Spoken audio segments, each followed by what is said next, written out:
Halo, senang sekali rasanya bisa kembali menyapa Anda. Saya Desi Astuti, dan di pembahasan kita kali ini, kita bakal mengupas tuntas satu topik yang jujur aja sangat dekat dengan keseharian kita, tapi malah sering banget luput dari perhatian.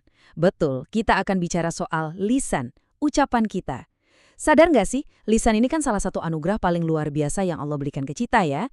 Lewat lisan, kita bisa ngobrol, menyampaikan ide, sampai mengekspresikan perasaan kita yang paling dalam. Tapi coba deh kita pikirkan sebentar, seberapa besar sih sebenarnya dampak dari setiap kata yang keluar dari mulut kita ini? Yuk, langsung aja kita selami sama-sama. Kata-kata yang kita ucapkan setiap hari, dari melek mata sampai mau tidur lagi, itu bukan cuma sekedar suara yang lewat begitu saja di udara loh. Ada bobotnya, ada harganya, dan ini memunculkan satu pertanyaan yang menurut saya sangat krusial untuk kita renungkan. Apakah lisan kita ini adalah kunci kemuliaan, atau justru jurang kebinasaan kita? Kedengarannya sederhana ya pertanyaannya ya, tapi percayalah taruhannya luar biasa tinggi. Nah, untuk menjawab pertanyaan tadi, kita sudah menyiapkan 5 poin utama hari ini. Kita akan bahas kekuatan sebuah lisan, lalu melihat dalil Al-Quran, peringatan tegas dari hadis, ada juga metafora pisau bermata dua, dan pastinya ditutup dengan akhlak mulia seorang muslim. Semuanya tentu berlandaskan pada sumber-sumber ajaran Islam yang sahih. Oke, kita langsung masuk ke poin pertama ya. Kekuatan sebuah lisan. Bayangkan kalau kita nggak punya lisan, dunia ini pasti sepi banget kan? Tapi ingat, di balik kemudahan kita berkomunikasi, lisan ini menyimpan potensi yang ibarat raksasa. Bisa mengarah kebaikan yang luar biasa, atau malah keburukan yang benar-benar menghancurkan. Dan ini dijelaskan dengan sangat pas di sumber materi kita. Mengutip buku Bahaya Lisan terbitan tahun 2017 karya K.H. Abdul Wajid Nastiar, lisan itu didefinisikan sebagai sebuah potensi raksasa tadi. Lisan bukan sekedar alat untuk bicara, tapi penentu utama. Maksudnya begini, lisan kitalah yang pada akhirnya menentukan apakah kita bakal terjerumus ke dalam kebinasaan, atau sebaliknya, meraih kemuliaan dan kehormatan. Makanya Islam itu sangat-sangat menekankan soal menjaga lisan. Kenapa? Ya karena apa yang keluar dari mulut kita pada dasarnya merangkum siapa diri kita sebenarnya. Memahami betapa besarnya potensi lisan tersebut, sekarang kita masuk ke bagian kedua, yaitu dalil-dalil dari Al-Quran. Allah Subhanahu wa Ta'ala secara gamblang mengingatkan kita bahwa nggak ada satupun ucapan yang bebas dari pertanggungjawaban. Coba kita resapi baik-baik makna dari surah Qaf ayat 18 ini. Tiada suatu ucapan pun yang diucapkannya, melainkan ada di dekatnya malaikat pengawas yang selalu hadir. Coba direnungkan sebentar kata-katanya. Selalu hadir. Nggak ada jeda istirahatnya, dan nggak ada satu kata pun yang terlewat. Implikasi praktis di keseharian kita itu jelas banget ya. Setiap kata, sekecil apapun, secara aktif dicatat oleh malaikat. Mau itu ucapan yang bikin orang lain senyum, atau sebaliknya, ucapan yang bikin sakit hati dan mendatangkan mudarat. Nah, karena pengawasan ilahi ini berjalan penuh tanpa henti, kita dituntut nih sebagai muslim untuk membiasakan diri berpikir dalam-dalam sebelum ngomong.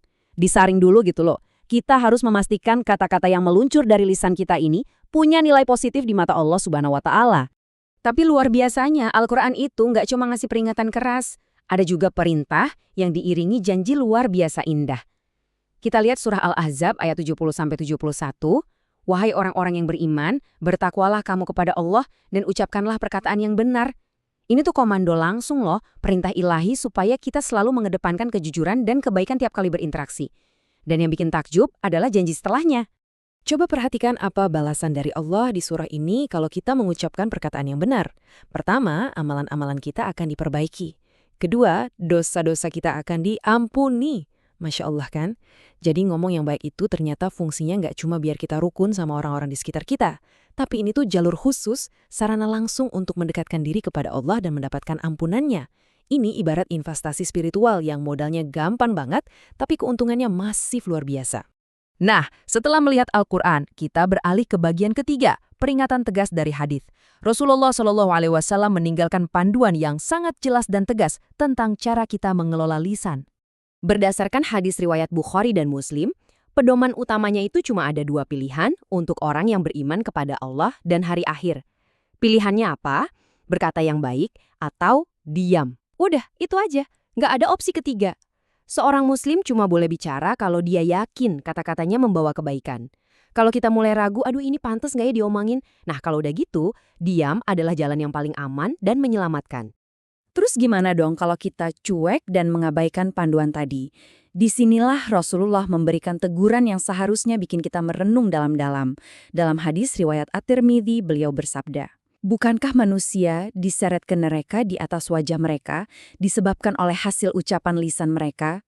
Ini gambarannya mengerikan banget loh, sangat menghentak. Hadis ini dengan transparan ngasih tahu kita betapa fatal dan berbahayanya lisan kalau dibiarkan liar tanpa penjagaan. Makanya, poin krusialnya kita wajib tahu nih, ucapan model apa sih yang bisa menyeret kita ke kondisi bahaya itu. Sumber kita merinci beberapa contoh ucapan tak terkontrol yang masuk kategori dosa besar. Ada fitnah, gibah, atau gosip, sampai ucapan kasar. Jujur ya, mari kita pakai momen ini buat evaluasi diri sejenak. Berapa kali sih kita, entah itu pas lagi ngumpul bareng di dunia nyata atau asyik ngetik di media sosial, tanpa sadar tergelincir ngelakuin hal-hal ini. Nyatanya, lisan yang gak dijaga adalah salah satu penyebab utama seseorang bisa terjerumus ke neraka. Biar lebih gampang untuk mengevaluasi ucapan kita sehari-hari, kita masuk ke bagian keempat. Kita akan pakai metafora yang relevan banget, pisau bermata dua. Bayangkan lisan itu seperti pisau. Di satu sisi, mata pisaunya bisa dipakai untuk menyebarkan cahaya. Misalnya untuk menyampaikan ilmu yang bermanfaat, ngasih nasihat yang tulus, atau sekedar menghibur orang lain yang lagi bersedih. Tapi di sisi sebaliknya, mata pisau yang sama ini bisa super tajam dan merobek hati orang lain lewat fitnah, gosip, dan ujaran kebencian. Tinggal pertanyaannya, mata pisau mana yang mau Anda pilih dan asah hari ini? Islam sangat mendorong kita untuk proaktif memilih sisi yang nyebarin kebaikan dan menghindari sisi yang melukai orang lain. Dan semua pembahasan kita tadi pada akhirnya bermuara di bagian kelima sekaligus kesimpulan kita. Akhlak mulia seorang muslim. Mari kita lihat wujud nyata dari karakter ini. Menjaga lisan pada intinya adalah pondasi dari akhlak mulia itu sendiri. Sesuai ajaran Islam, ada berbicara itu ada seninya. Kita didorong untuk berkata dengan lemah lembut, berusaha sekuat tenaga untuk tidak menyakiti perasaan lawan bicara, dan pastinya menghindari obrolan-obrolan yang sia-sia alias nggak ada manfaatnya. Ini bukan sekedar basa-basi kesopanan, tapi standar karakter yang wajib dimiliki setiap muslim. Karena, kembali lagi, setiap kata pasti ada pertanggungjawabannya. Terus apa manfaatnya buat kita kalau berhasil ngerem lisan? Wah, manfaatnya luar biasa komprehensif. Pertama, otomatis hubungan kita sama sesama manusia jadi baik dan harmonis. Kedua, dan ini yang paling esensial, kita makin dekat dengan Allah Subhanahu wa Ta'ala. Dan puncaknya, menjaga lisan itu ibarat kunci master buat meraih kemuliaan, gak cuma di dunia ini, tapi juga di kehidupan abadi di akhirat kelak.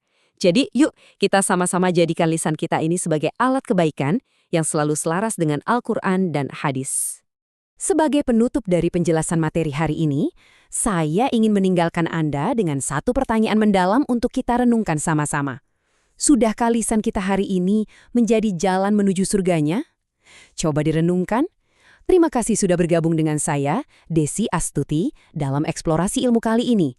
Semoga kita semua selalu diberikan kekuatan oleh Allah untuk menjaga lisan kita. Sampai jumpa di pembahasan materi seru berikutnya.